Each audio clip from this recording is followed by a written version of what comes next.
हर घर की कहानी। पायल अपने परिवार में सभी के साथ मिलजुल कर रहा करती थी। उसके घर वाले पायल को काफ़ी मानते थे, लेकिन पायल से भी ज़्यादा उसकी जेठानी कविता को प्यार मिलता था, क्योंकि वो घर की चहेती और लाडली थी। लेकिन क्यों? चलिए देखते हैं। कविता बहू, अरे ओ कविता बहू, देख तो आज प्रेम सिमर को घर से निकाल ही देगा। अपनी सास की आवाज़ सुनकर कविता अपनी सास के पास बैठ जाती है और टीवी में देखते हुए कहती है, माँ जी, प्रेम सिमर को निकाले या ना निकाले, लेकिन अभी हमें चलकर खाना खा लेना चाहिए, क्योंकि अगर खाना ठंडा हो गया ना तो राहुल का गुस्सा हम सबको इस घर से निकाल देगा। राहुल डाइनिंग टेबल पर बैठकर हम लोगों का इंतज़ार कर रहा है। अरे वो कुछ नहीं कहेगा, तू चिंता मत कर, माँ हूँ उसकी। अगर वो गुस्सा करेगा ना तो 2 थप्पड़ पड़ेगा, शांत हो जाएगा। अच्छा इधर बैठ जा मेरे पास। लेकिन माँ जी, मैंने गैस पर खीर भी चढ़ा रखी है, अगर उस खीर में हल्की सी भी ऊंच नीच आ गई ना तो राहुल जी खाना नहीं खाएंगे। कविता ये बात बोल रही थी, तभी उसकी देवरानी पायल वहाँ आती है और अपनी जेठानी के कंधे पर हाथ रखकर कहती है, दीदी आप इतना क्यों सोचती हैं? उस खीर में हल्की भी ऊंच नीच नहीं आएगी, क्योंकि उस खीर को मैंने संभाल लिया। वो खीर बन चुकी है और मैंने डाइनिंग टेबल पर रख भी दिया है।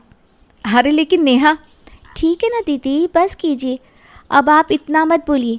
माँ जी चलिए हम सब साथ में खाना खाते हैं, और हाँ इसका रिकैप ना मैं आपको दिखा दूँगी। फ़िलहाल के लिए टीवी बंद कर रही हूँ मैं। इतना बोलकर पायल टीवी ऑफ कर देती है और इस तरह अब सभी खाने के टेबल पर चले जाते हैं। आज खीर काफ़ी टेस्टी बनी थी, इसलिए खीर की तारीफ़ करते हुए राहुल कहता है, अरे वाह कविता, आज तो खीर काफ़ी टेस्टी लग रही है। आज तुमने इस खीर में ड्राई फ्रूट डालकर इस खीर को और भी टेस्टी बना दिया है। लेकिन राहुल जी, मैंने तो इसमें ड्राई फ्रूट डाले ही नहीं थे, मैंने बस इसमें इलायची डाली थी, क्योंकि माँ जी को ड्राई फ्रूट वाली खीर पसंद नहीं है ना। दीदी आपने खीर बनाई कहाँ है? खीर तो मैंने बनाई है, और हाँ भले ही आपने ड्राई फ्रूट वाली खीर ना बनाई हो, लेकिन मैंने खीर में ड्राई फ्रूट डाल दिए। अरे लेकिन पायल, तुम्हें इसमें ड्राई फ्रूट डालने नहीं चाहिए थे, तुम जानती हो ना माँ जी को। हाँ मैं जानती हूँ माँ जी को, माँ जी ड्राई फ्रूट वाली खीर नहीं खाती, इसलिए मैंने माँ जी की खीर पहले ही निकाल दी थी। माँ जी की खीर निकालने के बाद ही मैंने इसमें ड्राई फ्रूट डाले हैं, क्योंकि इस घर में सिर्फ माँ जी ही तो है जो ड्राई फ्रूट वाली खीर नहीं खाती। पायल की चतुराई देख सावित्री खुश हो जाती है और चेहरे पर स्माइल लिए वो पायल की तारीफ करती है। अरे ये तो तूने बहुत अच्छा किया पायल, मुझे तेरा ये आइडिया बहुत अच्छा लगा। हर रोज़ तो कविता मेरी पसंद को ध्यान में रखते हुए सभी को सादा खीर खिला देती है, लेकिन तूने सभी की ज़रूरत को ध्यान में रखा। इस तरह पायल की काफ़ी तारीफ़ होती है। पायल भी अपनी तारीफ़ सुनकर खुश हो जाती है, क्योंकि कई समय बाद उसकी तारीफ़ जो हो रही थी, इसलिए कविता भी कुछ नहीं कहती। ऐसे ही कुछ दिन बीत जाते हैं और एक सुबह राहुल कविता को आवाज़ लगाता है, कविता मेरा टिफ़िन दे दो जल्दी से, मुझे लेट हो रहा है। राहुल की आवाज़ सुनकर कविता तो टिफ़िन नहीं लाती, लेकिन किचन में से तुरंत पायल अपने हाथ में टिफ़िन लाती है और अपने जेठ राहुल को पकड़ा देती है। भैया दीदी फ़ोन पर किसी से बात कर रही थी, तो मैंने सोचा आपको लेट हो रहा है, क्यों ना मैं ही आपको टिफ़िन दे दूँ। ठीक है, थैंक यू। वैसे कविता को बोलना कि आज का ब्रेकफास्ट अच्छा बना था। भैया वो दीदी ने नहीं, बल्कि मैंने बनाया था। दीदी तो आज सुबह लेट उठी थी ना, तो उन्हें रेडी होने में ही टाइम लग गया, इसलिए मैंने सोचा कि मैं ही आज का ब्रेकफास्ट बनाकर तैयार कर देती हूँ। राहुल कुछ नहीं बोलता और चुपचाप वहाँ से चला जाता है। दोपहर में सावित्री अपनी बहू कविता को आवाज़ लगाती है, कविता बहू, कविता बहू कहाँ है? अरे दोपहर हो रही है, दोपहर का खाना बना है कि नहीं? क्योंकि कविता बाथरूम में थी, सिर्फ इसलिए वो अपनी सास की आवाज़ सुन नहीं पाती। और तभी पायल अपने हाथ में खाने की प्लेट लिए अपनी सास के पास आती है और सास को खाना देते हुए कहती है, मम्मी जी मुझे नहीं पता कि दीदी कहाँ गई है, लेकिन आप इतनी देर से आवाज़ लगा रही थी तो सोचा क्यों ना मैं ही आपके लिए खाना ले आऊँ। बहू वो सब तो ठीक है, लेकिन तू तो जानती है ना, हम लोग कभी भी अकेले अकेले खाना नहीं खाते। बड़ी बहू को आ जाने दे, फिर साथ में खाना खा लेंगे। और वैसे भी मैं उसे आवाज़ इसलिए नहीं लगा रही थी कि मैं अकेले खाऊं, बल्कि मैं आवाज़ इसलिए लगा रही थी ताकि हम सब साथ में खाना खाएं। तो क्या हुआ माँ जी, आप मेरे साथ भी तो खाना खा सकती हैं ना, आखिर मैं भी तो आपकी बहू हूँ। और वैसे भी दीदी इस समय कहाँ है कहाँ नहीं किसी को कुछ पता नहीं, वो कब आएंगी कब नहीं ये भी नहीं जानते हम, तो मेरे ख्याल से हम लोगों को खाना खा लेना चाहिए। पायल की बात सुनकर सावित्री कुछ नहीं बोलती और उसकी बात से सहमत हो जाती है, जिसके बाद सावित्री और पायल आपस में मिलकर खाना खाने लगते हैं। कुछ देर बाद कविता जब बाथरूम से नहाकर बाहर आती है तो वो अपनी सास और देवरानी को खाना खाता देख कहती है, माँ जी नेहा, आज तुम दोनों मेरे लिए रुके नहीं और दोपहर का खाना शुरू कर दिया। अरे बहू, आजकल तू ही हम लोगों से अलग रह रही है। पता नहीं कौन सी दुनिया में गायब रहती है तू। अरे हम लोग तुझे इतना प्यार करते हैं, हर चीज़ में तुझे पूछते हैं, लेकिन तुम हो कि पता नहीं कहाँ गायब रहती हो। माँ जी मैं तो नहा रही थी और ये बात नेहा को तो पता ही थी। मैंने उससे कहा था कि मैं बाथरूम में जा रही हूँ नहाने के लिए। दीदी आप झूठ क्यों बोल रही हैं? आपने मुझे कब कहा कि आप बाथरूम में जा रही हैं? मुझे तो कुछ पता ही नहीं। मैं तो किचन में चुपचाप बर्तन धो रही थी। अरे तुम बर्तन धो रही थी तभी तो मैंने तुम्हें कहा था। यार पायल, तुम अभी बातों से पलट क्यों रही हो? बस करो कविता बहू, बहुत हो गया। इस घर में कभी भी लड़ाई झगड़े की आवाज़ नहीं आई। मैं आगे भी नहीं चाहती कि इस घर में कभी लड़ाई हो, इसलिए तुम अपना मुंह बंद रखो। आज पहली बार सावित्री ने कविता को फटकार लगाई थी। बस इसलिए कविता भी कुछ नहीं बोलती और अपनी आंखों में आंसू लिए वहाँ से चली जाती है। देर शाम जब राहुल घर आता है तो वो देखता है घर में सब है सिवाय कविता के। ये देखकर राहुल अपनी माँ सावित्री से कहता है, माँ कविता कहीं दिखाई नहीं दे रही, आपको पता है वो कहाँ है? अरे होगी अपने कमरे में, किसी से बात कर रही होगी। वैसे भी उसका ध्यान आजकल अपने ससुराल वालों पर कम, बाहर की दुनिया पर ज़्यादा है। अपनी माँ की ऐसी बात सुनकर राहुल थोड़ा अचंभित होता है और वो अपने कमरे में जाता है, जहाँ वो देखता है कि कविता अपनी आंखों में आंसू लिए चुपचाप बैठी है। उसकी आंखों में आंसू देखकर राहुल उससे कहता है, कविता तुम यहाँ इस तरह अकेले क्यों बैठी हो? चलो सबके साथ बैठो। बस राहुल, अब मन नहीं है किसी के साथ बैठने का, क्योंकि अगर मैं किसी के साथ बैठती हूँ तो लोग मुझे कहते हैं मैं अपने परिवार वालों पर ध्यान नहीं दे रही हूँ। अरे ऐसा कुछ भी नहीं है कविता, हर समय हर इंसान किसी के लिए अवेलेबल नहीं हो सकता। राहुल की बात सुनकर कविता की आंखों से आंसू गिर जाते हैं, जिसके बाद कविता सभी के साथ बैठने के लिए बाहर आती है। लेकिन वो देखती है कि कोई भी उससे ठीक से बात नहीं कर रहा और सभी लोग नेहा से बातचीत कर रहे हैं। ये देख कविता को बुरा तो लगता है, लेकिन वो उन बातों को इग्नोर करती है। पर कविता का उतरा हुआ चेहरा देखकर राहुल समझ जाता है कि कहीं ना कहीं कुछ न कुछ तो गड़बड़ है। आखिर जो लड़की इस घर के माहौल में जल्दी घुल मिल नहीं पा रही थी, आज वो सबके साथ है, और जिसने इस घर को हमेशा बना के रखा, संजो कर रखा, आज वही सबसे दूर है। आखिर इन सब के पीछे बात क्या है, मुझे पता लगाना होगा। इतना बोलकर राहुल अपने कमरे में चला जाता है। देखते ही देखते 2 दिन गुजर जाते हैं और इन गुजरे हुए 2 दिन में राहुल पायल पर नज़र रखता है। और ऐसे ही एक दिन राहुल पायल के कमरे के बाहर से गुजर रहा था, जहां वो पायल को बात करते हुए सुनता है, मैंने काफ़ी हद तक इस घर में अपनी जगह बना ली है। आप बस एक बार माँ जी के मन में दीदी के लिए नफ़रत पैदा कर दो इसके बाद इस घर पर सिर्फ और सिर्फ मेरा राज होगा। फिर हर इंसान मुझे पूछेगा। पायल ये बात बोल रही थी कि तभी राहुल उसके पीछे जाकर खड़ा हो जाता है और जैसे ही पायल पीछे पलटती है, राहुल को देखकर डर जाती है। भैया आप यहाँ क्या कर रहे हैं? पायल देखो, मैंने सब कुछ सुन लिया है, इसलिए तुम मुझसे झूठ बोलने की भूल बिल्कुल भी मत करना। सच सच बताओ, आखिर तुम ऐसा क्यों कर रही हो? क्यों कविता की इमेज घर वालों के सामने डाउन कर रही हो? आखिर वजह क्या है ऐसा करने की? मैंने किसी की कोई इमेज डाउन नहीं करी और ना ही मैं किसी का क्रेडिट ले रही हूँ। देखो पायल, मुझे सब पता है तुम क्या कर रही हो और क्या करने वाली हो। अगर तुम चाहती हो कि मैं किसी को कुछ ना बताऊं, तो तुम मुझे खुद ब खुद सारा सच बता दो। नहीं तो अगर ये बात माँ तक पहुँची तो तुम अच्छे से जानती हो कि माँ तुम्हारा क्या करेगी। बड़ी मुश्किल से तुम उनकी नज़रों में अच्छी बन रही हो ना, कविता को बुरा ठहरा कर। ज़रा सोचो, जब उन्हें पता चलेगा कि तुम जानबूझकर ऐसा कर रही हो तो उन्हें कैसा लगेगा? राहुल की बात सुनकर पायल अब उसको सच बताने पर मजबूर हो जाती है और रोते हुए सारा सच बता देती है। हाँ, मैंने जानबूझकर दीदी की इमेज माँ जी के सामने गिराई। जानबूझकर मैं दीदी का क्रेडिट लेती थी।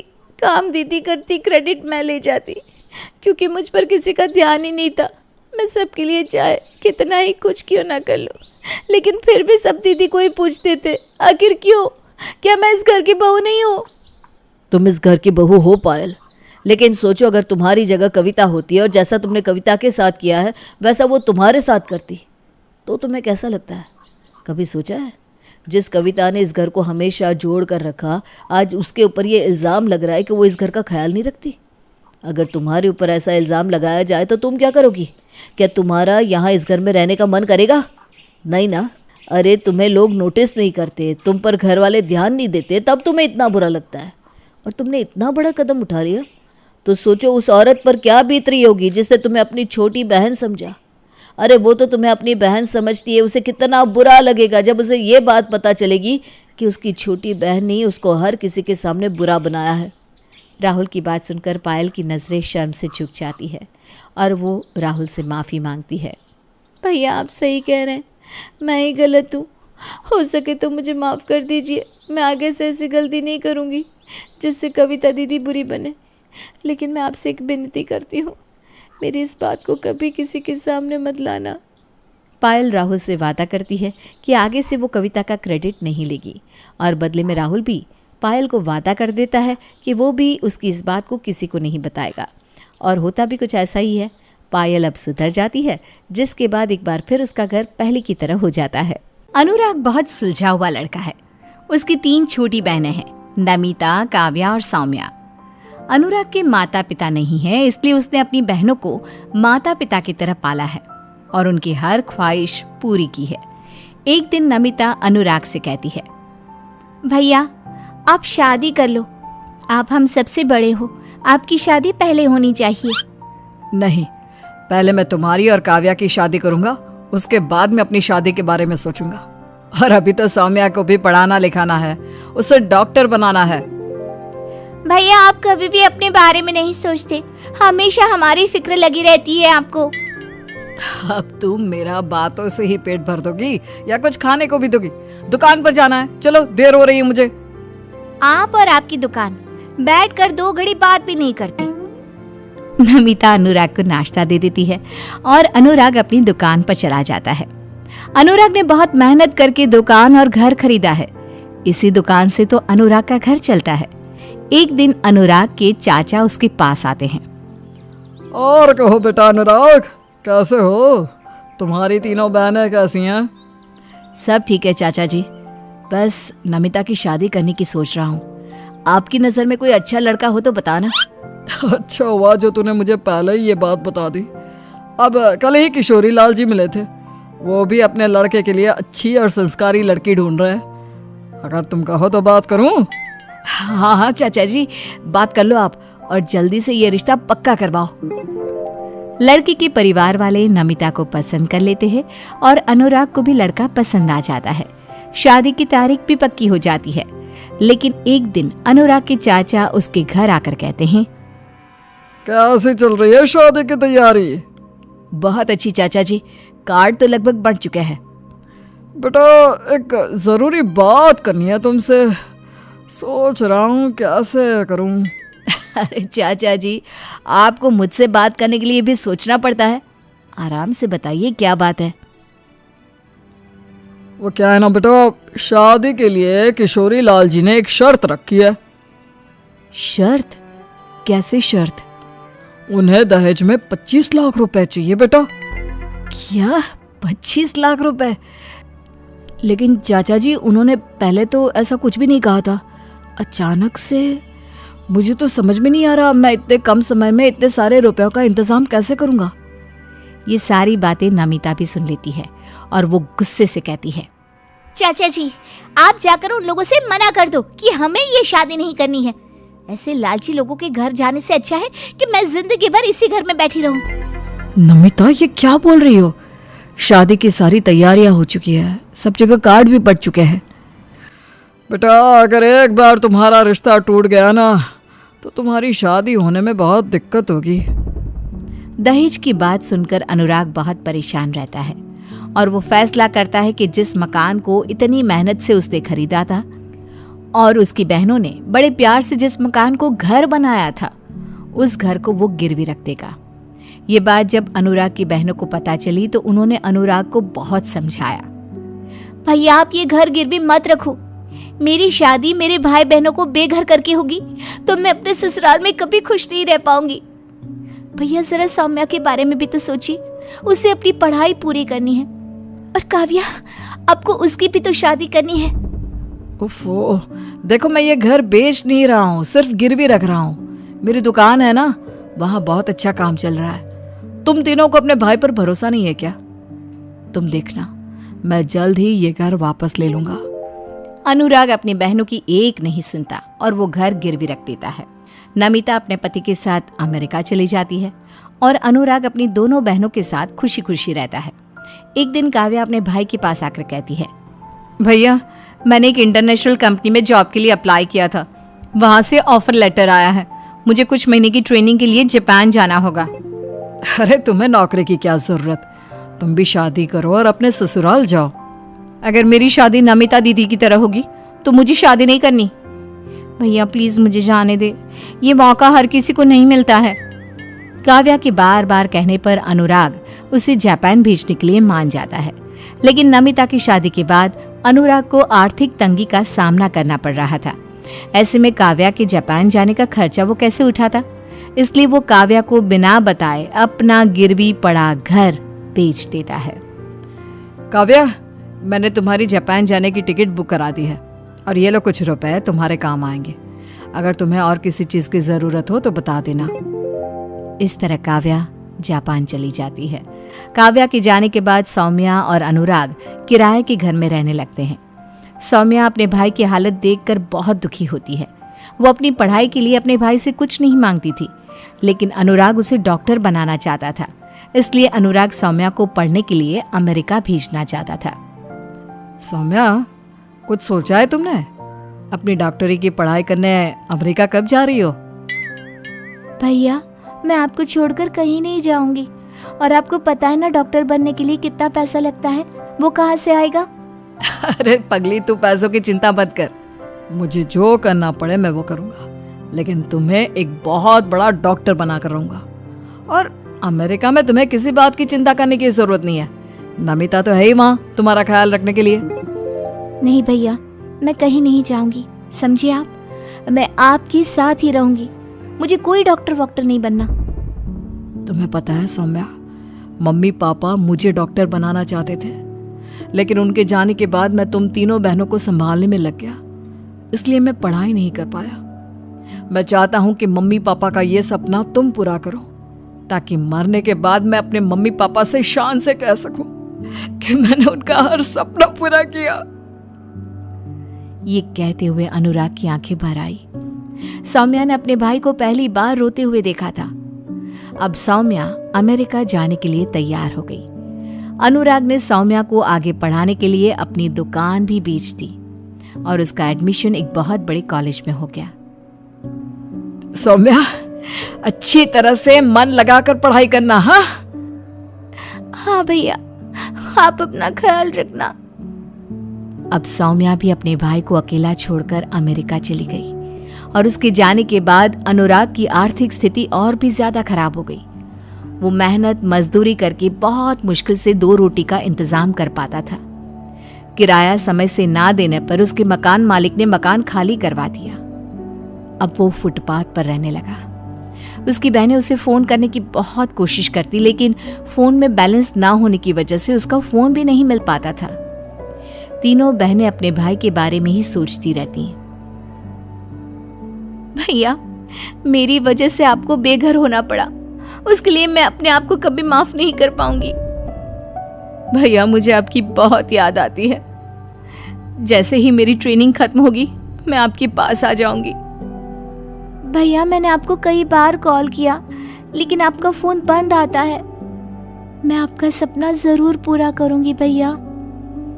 इस तरह समय बीतता गया। एक दिन अनुराग को बाजार में बहुत सारी राखियां दिखाई दी।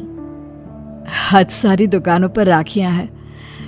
लगता है रक्षाबंधन का त्योहार आने वाला है। पता नहीं मैं अपनी तीनों बहनों से कब मिल पाऊंगा। वो ये सब सोच ही रहा था कि तभी उसका चाचा उसे मिल गया। अरे अनुराग, तुम यहाँ क्या कर रहे हो बेटा? मैंने सुना तुमने घर और दुकान दोनों बेच दिया। हाँ चाचा जी, नमिता की शादी करवाई और सौम्या और काव्या को आगे पढ़ाने के लिए पैसों की जरूरत थी। अब राखी आने वाली है तो बहनों की याद आ गई। बेटा तुम दुखी मत हो, तुम्हारी बहनें भी तुम्हें बहुत प्यार करती है। लोग राखी का त्योहार मनाते हैं और तुम भाई बहन संस्कार और रिश्ते निभाते हो, ऊपर वाला तुम्हारी सारी परेशानी दूर कर देगा। ये कहकर अनुराग के चाचा वहां से चले जाते हैं। अनुराग सड़क पर चल रहा होता है, तभी एक कार से उसे टक्कर लग जाती है। उसके सर से खून निकल आता है। कार में से एक लड़की निकलती है। वो लड़की कोई और नहीं बल्कि काव्या होती है। भैया आप कहाँ थे? कितना ढूंढा हमने आपको। चलो मेरे साथ घर चलो। काव्या अनुराग को घर ले जाती है। अनुराग वो घर देखकर बहुत हैरान होता है, क्योंकि वो वही घर था जो उसने नमिता की शादी के चलते बेच दिया था। अनुराग अंदर जाता है तो वहां नमिता और सौम्या पहले से ही मौजूद होती हैं। वो दोनों दौड़ कर आती हैं और अपने भाई के गले लग जाती हैं। इसके बाद सौम्या अपने भाई की पट्टी बांधती है। ये सब क्या है? ये घर तुमने कैसे लिया? और तुम तीनों इंडिया कब आई? ये घर हम तीनों बहनों ने मिलकर खरीद लिया है। सौम्या डॉक्टर बन गई है, काव्या एक बहुत बड़ी कंपनी में जॉब कर रही है, और आपने जो मेरी शादी में 25 लाख रुपए दिए थे ना, वो मेरे ससुराल वालों ने वापस कर दिए हैं। तो बस भैया, हमने मिलकर आपके लिए ये घर ले लिया, और हम वादा करते हैं कि आपकी उस दुकान से बहुत बड़ी और बहुत अच्छी दुकान खुलवा कर देंगे आपको। लेकिन उससे पहले आपको शादी करनी होगी। अब हम आपकी शादी करवा कर ही रहेंगे भैया। अपनी बहनों की बात सुनकर अनुराग आंखों में आंसू लिए कहता है, सच कहते हैं लोग, लड़कियां सच में लक्ष्मी का रूप होती हैं। तुम तीनों के जाने के बाद मेरे पास कुछ नहीं बचा था, और अब तुम्हारे आने के बाद मेरे घर में लक्ष्मी वापस आ गई, और खुशियां भी। उसके कुछ दिन बाद रक्षाबंधन का त्योहार आ गया और तीनों बहनों ने अपने प्यारे भाई के हाथ पर राखी बांधी। धीरे धीरे ही सही उनकी जिंदगी की गाड़ी पटरी पर आ ही गई।